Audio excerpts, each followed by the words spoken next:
नमस्कार, सावी रेसिपीजमध्ये आपले मनापासून खूप खूप स्वागत आहे. आज आपण जी रेसिपी पाहणार आहोत ती सीझनेबल आहे. रेसिपी अगदी साधी सोपी आणि पटकन तयार होणारी आहे. आज जी रेसिपी आपण पाहणार आहोत ती आहे तुरीच्या ओल्या दाण्यांची आमटी किंवा छोले भाजी. रेसिपीला सुरुवात करूया. तर सर्वप्रथम कढई तापवून त्यामध्ये 1 चम्मच तेल टाकलेले आहे. आता या तेलामध्येच टाकायचे आहे 1 वाटीभर तुरीचे दाणे. हे दाणे हिरव्या शेंगेतले आहे, त्यामुळे याला सोले सुद्धा म्हणतात. तर आता कमी गॅसवर हे दाणे आपल्याला भाजून घ्यायचे आहे.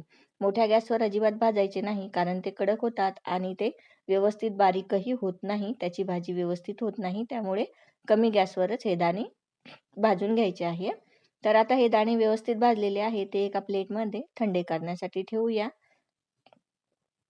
आता त्याच कढईमध्ये 1 चम्मच तेल टाकलेलं आहे. त्यामध्ये टाकलेलं आहे 4 हिरव्या मिरच्या आणि 4 ते 5 लसणाच्या पाकळ्या. आता हे व्यवस्थित भाजून घ्यायचं आहे. ही प्रोसेस न करता तुम्ही हिरवी मिरची आणि लसण बारीक करून तेलामध्ये परतले तरीही चालते, परंतु मी या पद्धतीने करते. तर आता हे भाजून झालेले आहे. आता भाजलेल्या दाण्यावरच हिरवी मिरची आणि लसण टाकून घ्यायचं आहे. आता हे मिक्सरमधून जाडसर आपल्याला बारीक करायचं आहे. गावाकडे हे दाणे पाट्यावर वाटतात. त्याची भाजी खूप छान लागते. आता दाणे थंड झालेले आहे. हे मिक्सरच्या भांड्यामध्ये काढून घ्यायचे आहे आणि जाडसर वाटून घ्यायचे आहे. तुरीचे दाणे हे सीझनेबल असतात. ही भाजी खूप पटकन होते आणि चवीला खूप छान लागते. ही भाजी भाकर किंवा पोळीबरोबर आपण खाऊ शकतो. तर यामध्ये टाकलेले आहे अर्धा चम्मच जिरे आणि थोडीशी कोथिंबीर.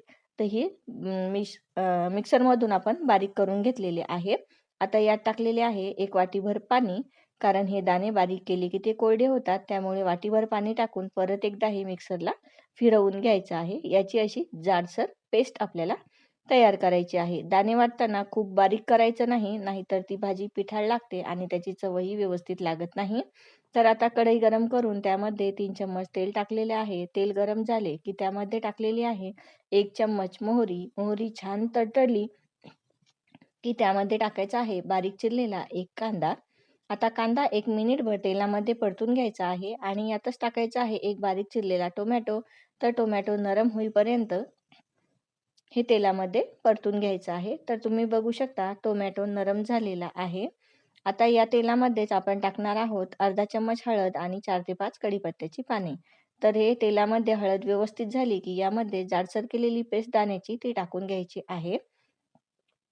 आता 1 वाटी दाण्याला 1 वाटी पाणी बारीक करतानाच टाकलेले आहे आणि आता यामध्ये टाकणार आहोत 1 ग्लासभर पाणी. कारण ही भाजी थोडीशी पातळ पाहिजे, म्हणजे ती शिजले की घट्ट होते. ज्याप्रमाणे आपण कढी करतो ना, त्या प्रकारेच ही भाजी तयार करायची आहे.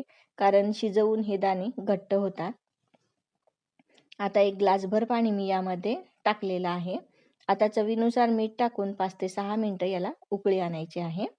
आता उकळी आणताना यावर हे झाकण अजिबात अशा पद्धतीने ठेवायचं नाही, कारण भाजीला उकळी आली की ती भरकन वर जाते कढीप्रमाणे. त्यामुळे असा चम्मच टाकून त्यावर उघड झाकण ठेवायचं आहे आणि भाजीला उकळी फुटत आली की त्यावरचं झाकण काढून घ्यायचं आहे आणि झाकण न ठेवताच ही भाजी उकळी आणायची आहे.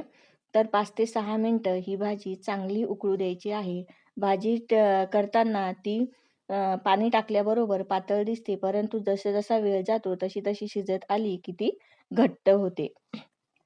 तर ही भाजी छान उकळलेली आहे. बारीक चिरलेली कोथिंबीर यावर टाकलेली आहे. ही भाजी भाकरी, पोळीबरोबर, भाताबरोबर खाऊ शकता. सीझनेबल भाजी एकदा नक्की ट्राय करा. रेसिपी आवडली तर व्हिडिओला लाईक जरूर करा. चॅनलला सबस्क्राईब केलं नसेल तर जरूर सबस्क्राईब करा. सोबतचे बेल आयकॉन क्लिक करा, जेणेकरून नवनवीन रेसिपींचे अपडेट तुम्हाला वेळोवेळी भेटत राहतील. भेटूया तर आपल्या पुढच्या व्हिडिओमध्ये. तोपर्यंत धन्यवाद.